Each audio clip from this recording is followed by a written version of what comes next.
காரைக்குடி வேளாண் கல்லூரியில் புதியதாக கட்டப்பட்ட வகுப்பறை கட்டிடங்களை முதலமைச்சர் மு.க.ஸ்டாலின் திறந்து வைக்கிறார்.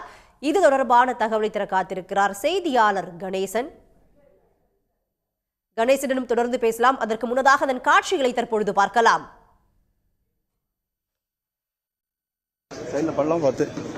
காரைக்குடி வேளாண் கல்லூரியில் புதிதாக கட்டப்பட்ட வகுப்பறை கட்டிடங்களை முதலமைச்சர் மு.க.ஸ்டாலின் திறந்து வைத்து அதனை பார்வையிட்டு வருகிறார். 61.78 கோடியில் வேளாண் கல்லூரியில் புதிய கட்டிடம் கட்டப்பட்டிருக்கிறது.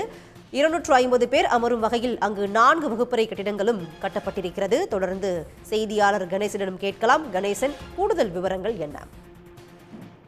சிவகங்கை மாவட்டம் காரைக்குடியில் செட்டிநாடு வேளாண் கல்லூரி மற்றும் ஆராய்ச்சி நிலைய புதிய கட்டிடங்களை முதல்வர் ஸ்டாலின் இன்று திறந்து வைத்தார். சிவகங்கை அருகே காரைக்குடி கானாடுகாத்தான் கிராமத்தில் செட்டிநாடு வேளாண் கல்லூரி மற்றும் ஆராய்ச்சி மையம் கடந்த 2021ஆம் ஆண்டு 317 ஏக்கர் பரப்பளவில் தொடங்கப்பட்டுள்ளது. இதில் 400 மாணவிகள் கல்வி பயின்று வருகின்றனர்.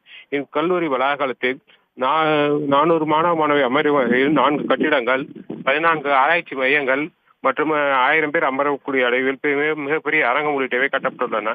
61 கோடியே 78 லட்சம் ரூபாய் செலவில் கட்டப்பட்டுள்ள இந்த கட்டிடங்களை முதல்வர் ஸ்டாலின் இன்று திறந்து வைத்தார்.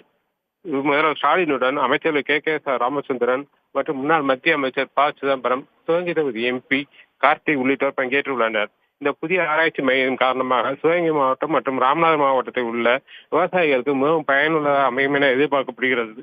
நெல், வாழை, கரும்பு உள்ளிட்டவை பாதிக்கும் நோய்கள் மற்றும் அவற்றை தீர்க்கும் வகையில் புதிய நெல் வகைகள் உள்ளிட்டவைகள் இங்கு ஆய்வு செய்யப்பட்டு விவசாயிகளுக்கு ஆராய்ச்சி மைய முடிவுகள் அறிவிக்கப்பட உள்ளன. கணேசன், முதலமைச்சர் மு.க.ஸ்டாலின் அவர்கள் வேளாண் கல்லூரியில் புதிய கட்டிடத்தை திறந்து வைத்திருக்கிறார். இன்று முதலமைச்சர் மு.க.ஸ்டாலின் நிகழ்ச்சியின் நிரல் என்ன?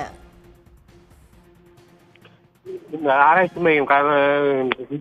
ஆராய்ச்சி மையம் மூலம் சிவகங்கை மாவட்டத்தில் உள்ள நெற்பயிர்களில் தாக்கும் நோய்கள் அதுக்கான தீர்வுகள் காணப்படுகின்றன. மேலும் நெற்பயிரில் நோய்கள் தாக்கினா அவற்றை நேரில் ஆய்வு செய்து ஆராய்ச்சி மையம் நேரில் ஆய்வு செய்து அதற்கான தீர்வுகளையும் விவசாயிகளுக்கு நேரடியாக ஆலோசனைகள் உள்ளிட்ட மருந்து வகைகள் உள்ளிட்டவைகளை அளிக்க உள்ளனர்.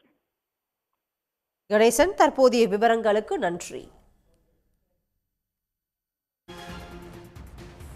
உடனுக்குடன் செய்திகளை தெரிந்து கொள்ள சன் நியூஸ் பெல் ஐகானை கிளிக் பண்ணுங்க.